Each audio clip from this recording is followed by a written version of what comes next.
Olá, muito bom dia. Vamos começar nossa manhã com o nosso devocional diário. Nós estamos lendo o livro de Atos e hoje nós vamos dar continuidade ao livro de Atos 23 e a partir do versículo 12. Na manhã seguinte, os judeus tramaram uma conspiração e juraram solenemente que não comeriam nem beberiam enquanto não matassem Paulo. Mais de 40 homens estavam envolvidos nessa conspiração e, dirigindo-se aos chefes dos sacerdotes e aos líderes dos judeus, disseram: juramos solenemente sob maldição que não comeremos nada enquanto não matarmos Paulo.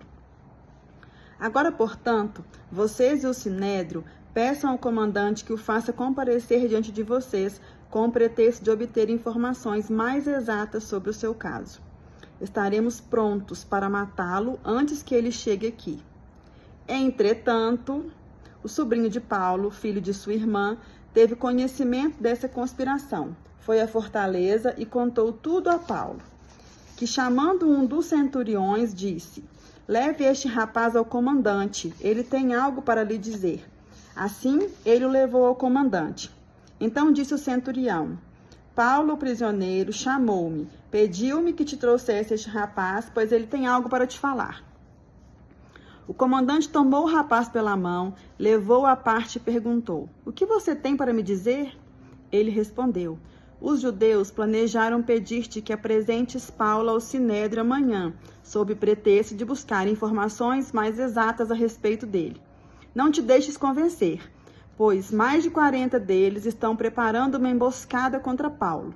Eles juraram solenemente não comer nem beber enquanto não o matarem. Estão preparados agora, esperando que prometas atender-lhes o pedido. O comandante despediu o rapaz e respondeu-lhe: não diga a ninguém que você me contou isso.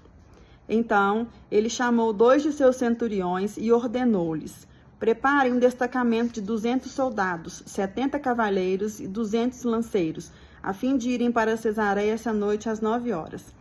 Providenciem montarias para Paulo e levem-no em segurança ao governador Félix. O comandante escreveu uma carta nesses termos: Cláudio Lísias, ao excelentíssimo governador Félix, saudações. Este homem foi preso pelos judeus que estavam prestes a matá-lo quando eu, chegando com minhas tropas, o resgatei, pois soube que ele é um cidadão romano.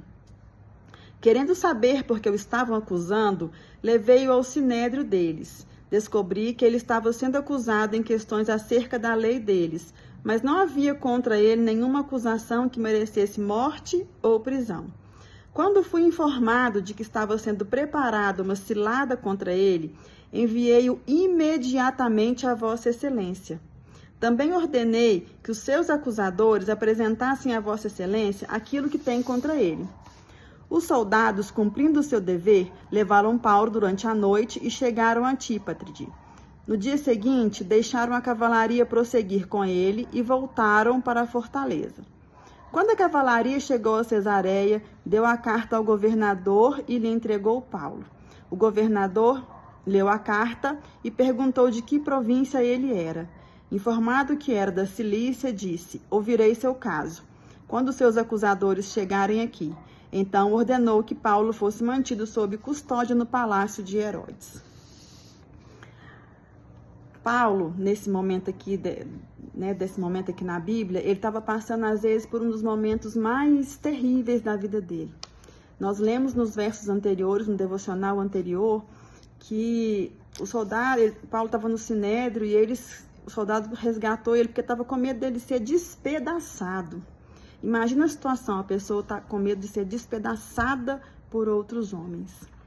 Mas eu quero voltar um pouquinho antes aqui, porque no versículo 11, o Senhor, ele dá uma palavra para Paulo. E é a partir dessa palavra que Paulo prosseguiu a caminhada dele para ser levado para outro julgamento. E eu vou ler com você o versículo 11. Na noite seguinte, o Senhor, pondo-se ao lado dele, disse: coragem!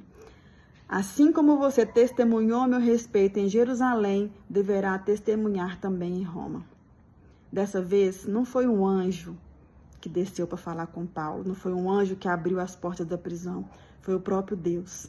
Ele veio até Paulo e deu a ele uma palavra de encorajamento. O próprio Senhor falou com ele, coragem. Às vezes Paulo estava ali já, às vezes até sem esperança, porque eram muitos contra ele, mas ele tinha um Deus que era maior do que toda uma multidão de inimigos. Paulo, ele sabia muito bem para quem ele servia, e naquele momento de desespero, o Senhor, ele veio até ele. O Senhor colocou-se ao lado dele e mandou ele ter coragem. No momento crítico da vida de Paulo, o Senhor estava lá.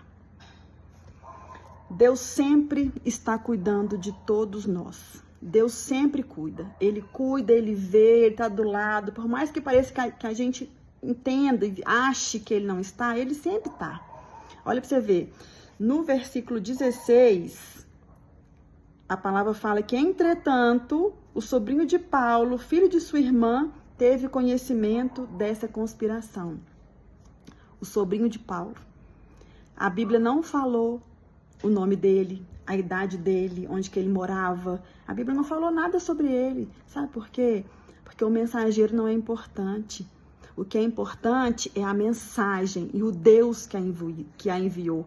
E naquele momento, Jesus usou daquele menino para poder levar o escape para Paulo, que ele tanto precisava naquele momento. A providência de Deus, ela sempre vem para aqueles que confiam nele. O Senhor, ele não é um Deus indiferente. Ele não é indiferente à minha dor, ele não é indiferente à sua dor, ele não é indiferente ao que você tem passado, ao que eu tenho passado. O Senhor, ele vê todas as coisas, ele vê, ele cuida e ele dá o escape no momento certo. Basta que eu e você tenhamos confiança na palavra do Senhor e nas promessas dele. Porque ele nos prometeu que ele estaria conosco até o final dos tempos. Amém? Então nós podemos confiar. Os dias maus, eles vão vir para a minha vida, para a sua vida. Mas nós temos um Deus que pode lutar por nós. Nós temos um Deus que, se nós entregarmos nossa vida para ele, se nós confiarmos totalmente nele, ele nos dá o escape. Ele é Deus. Ele tem poder sobre todas as coisas. Então, meu irmão, minha irmã, o que eu quero te encorajar nesse momento é que, se você tiver ou vier a passar por alguma situação que você acha que não tem mais jeito. Muitas vezes nós falamos isso, né? Não tem mais jeito, ninguém está me ajudando, ninguém está comigo. Está assim, o Senhor está com você. E tem jeito, sabe por quê? Porque o nosso Deus, ele é um Deus poderoso, ele é um Deus que vence batalhas. E ele é um Deus que cuida dos seus, assim como ele cuidou de Paulo aqui nesse momento. Amém? Guarde isso no seu coração. Seja encorajado a permanecer firme diante de qualquer situação, que você tem um Deus que te guarda. Fique com Deus e até o próximo devocional. Um abraço.